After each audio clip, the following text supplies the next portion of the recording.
7, 6, 5, 4, 3, 2, 1.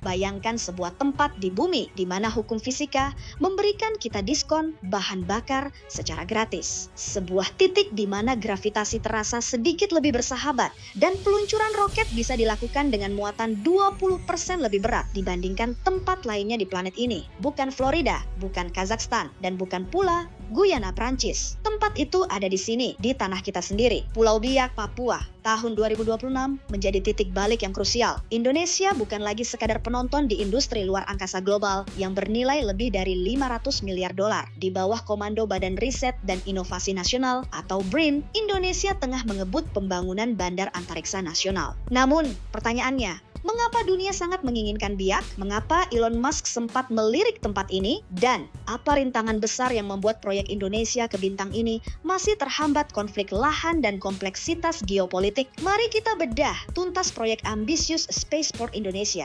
Untuk memahami mengapa Biak begitu istimewa, kita harus bicara soal fisika dasar. Bumi kita paling lebar di bagian tengahnya, yaitu di garis khatulistiwa. Karena rotasi bumi, titik-titik di khatulistiwa bergerak jauh lebih cepat dibandingkan wilayah kutub. Kecepatan rotasi di ekuator mencapai sekitar 1.600 km per jam. Saat roket diluncurkan dari titik ini, ia mendapatkan dorongan kecepatan awal secara gratis dari rotasi bumi. Ibarat melompat dari kendaraan yang sedang melaju, Anda tidak perlu mengeluarkan energi sebanyak jika Anda melompat dari posisi diam. Menurut data teknis dari Lembaga Penerbangan dan Antariksa Nasional yang kini telah melebur ke dalam BRIN, peluncuran dari Biak yang terletak hanya 1 derajat di bawah khatulistiwa menawarkan efisiensi bahan bakar yang luar biasa. Jika kita membandingkannya dengan Cape Canaveral di Amerika Serikat yang berada di 28 derajat lintang utara, atau Baikonur di Kazakhstan yang berada di 45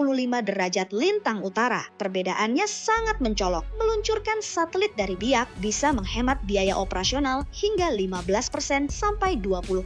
Bayangkan jika sebuah misi menghabiskan 100 juta dolar, kita baru saja menghemat 20 juta dolar hanya karena lokasi geografis. Inilah alasan mengapa para ahli menyebut Biak sebagai properti antariksa termahal dan paling strategis di dunia. Ambisi ini sebenarnya bukan barang baru dalam sejarah kita. Indonesia sudah memiliki fondasi hukum melalui Undang-Undang Nomor 21 Tahun 2013 tentang keantariksaan. Namun, momentumnya meledak kembali ketika Presiden Jokowi menawarkan lahan di Biak kepada Elon Musk pada akhir tahun 2020.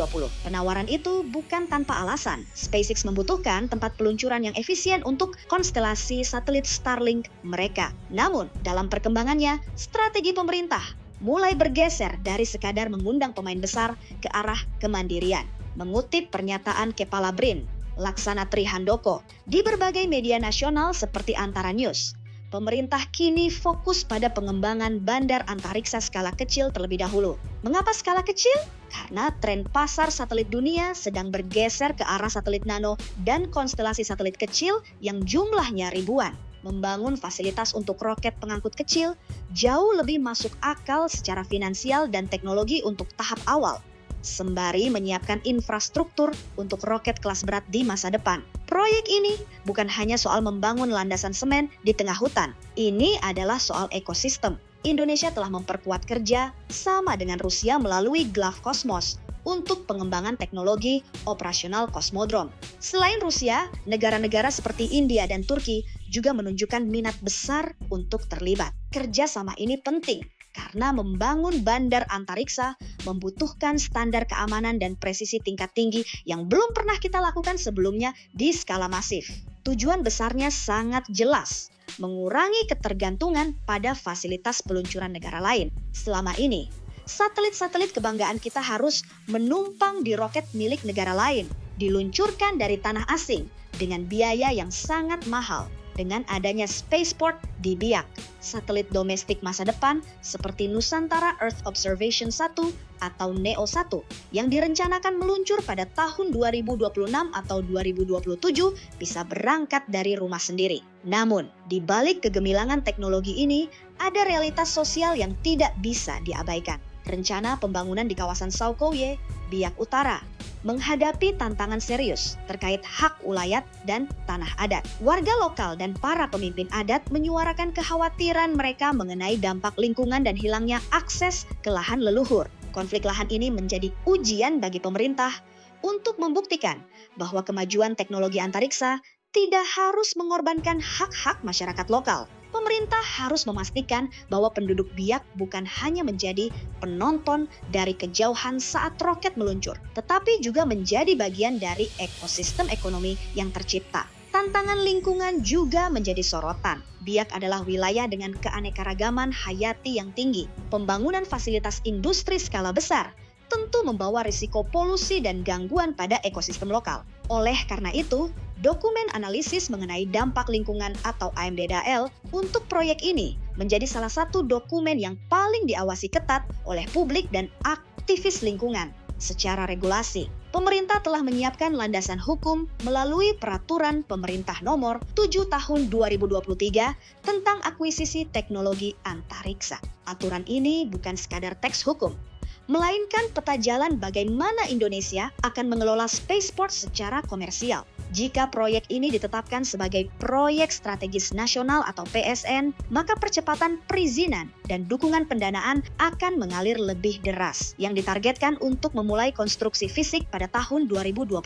Melihat ke depan, potensi ekonomi dari proyek ini sangat masif. Ekonomi antariksa global bukan lagi sekadar soal gengsi politik, melainkan industri nyata yang mencakup telekomunikasi, navigasi, hingga pemantauan iklim. Dengan posisi geografis Biak, Indonesia berpeluang menjadi pusat layanan peluncuran internasional bagi negara-negara lain yang tidak memiliki akses ke ekuator. Ini bisa menyumbang hingga 5% terhadap ekonomi antariksa global di masa depan, sebuah kontribusi yang akan memperkuat posisi Indonesia dalam peta kekuatan ekonomi dunia. Kunci utama dari keberhasilan Bandar Antariksa Biak terletak pada pengembangan sumber daya manusianya. Saat ini, melalui program manajemen talenta nasional, Indonesia sedang gencar mencetak generasi baru insinyur kedirgantaraan yang menimba ilmu di berbagai pusat riset antariksa terbaik dunia. Upaya ini bukan sekadar untuk mengoperasikan fasilitas, melainkan untuk memicu terjadinya transfer teknologi secara masif yang selama ini sulit kita akses. Kita sedang membangun sebuah ekosistem di mana anak-anak muda, baik dari pelosok Papua maupun ujung Sumatera, memiliki cita-cita yang sama, melihat roket hasil karya bangsa sendiri, melesat menembus atmosfer dari tanah mereka sendiri. Jika infrastruktur adalah tubuhnya dan teknologi adalah otaknya, maka semangat dari generasi antariksa inilah yang akan menjadi jiwa bagi kemandirian teknologi Indonesia di masa depan. Sebagai penutup, Bandar Antariksa di Pulau Biak adalah simbol dari ambisi besar Indonesia Emas 2045. Ini adalah perpaduan antara keberuntungan geografis yang diberikan alam dan kerja keras teknologi yang diupayakan manusia. Namun, jika Indonesia berhasil mengelola proyek ini dengan transparan, adil, dan profesional, maka Pulau Biak tidak hanya akan dikenal sebagai surga pariwisata di timur Indonesia, tetapi juga sebagai gerbang utama bagi umat manusia menuju ruang angkasa. Indonesia siap meluncur. Pertanyaannya sekarang, siapkah kita mendukung transformasi besar ini dan memastikan bahwa manfaatnya dirasakan oleh seluruh rakyat dari Sabang sampai Merauke hingga ke pelosok Biak itu sendiri? Masa depan ada di atas sana, dan untuk pertama kalinya dalam sejarah kita punya kunci pintu gerbangnya.